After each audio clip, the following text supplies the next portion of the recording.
ગુજરાતી ભાષાના લેખક શ્રી જયદીપ એન સાદિયા દાસ લિખિત સસ્પેન્સ થ્રિલર લઘુ નવલકથા રજવાડું ના અગાઉના ભાગોમાં આપણે જોયું કે રાજગઢના વૈભવી વિક્રમવિલાસ પેલેસની આબરૂનો નકાબ ઓઢીને ફરતી માયાવતી અંદરથી અત્યંત લાલચુ અને માયાવી સ્ત્રી છે।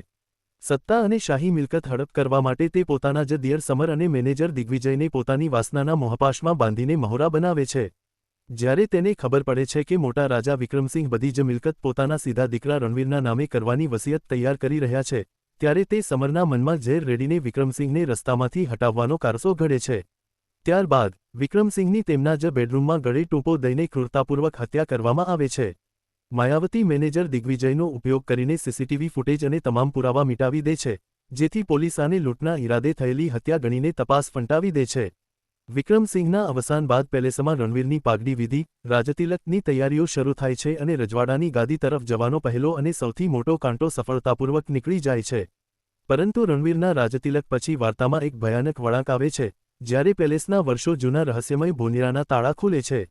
વસિયતના અસલી કાગળો અને ભોનિરામાંથી મળેલા કેટલાક ચોંકાવનારા પુરાવાઓથી હવે પાપી મોહરાઓની જમીન ખસી ગઈ છે।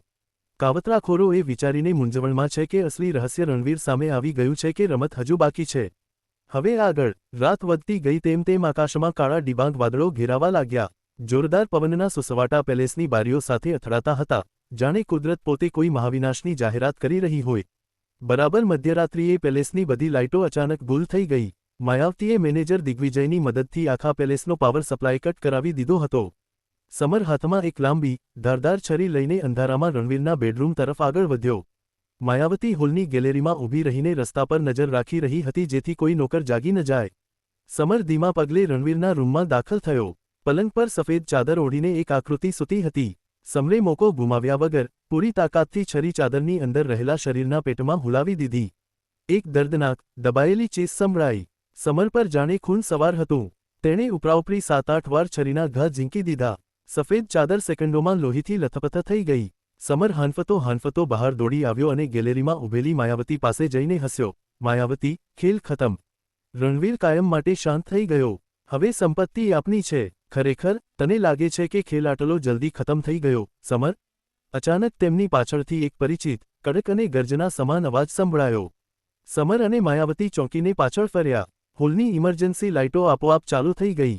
સામે રણવીરસિંહ જીવતો જાગતો ઊભો હતો અને તેના હાથમાં લોડ થયેલી પિસ્તોલ હતી। તેના ચહેરા પર તિરસ્કાર અને નફરત સાફ દેખાતા હતા। સમર ધ્રુજવા લાગ્યો, તું જીવતો છે? તો અંદર પલંગ પર કોણ છે? રણવીરે ઠંડા કલેજે જવાબ આપ્યો, તારો પરમ મિત્ર અને આ ઘરનો મેનેજર દિગ્વિજય છે, જેને તારી આ માયાવતીએ આજે રાત્રે જ દગો આપીને વકીલના નકલી કાગળો ચોરવા માટે મારા પલંગ પર મોકલ્યો હતો અને તને કીધું કે ત્યાં હું સૂતો છું।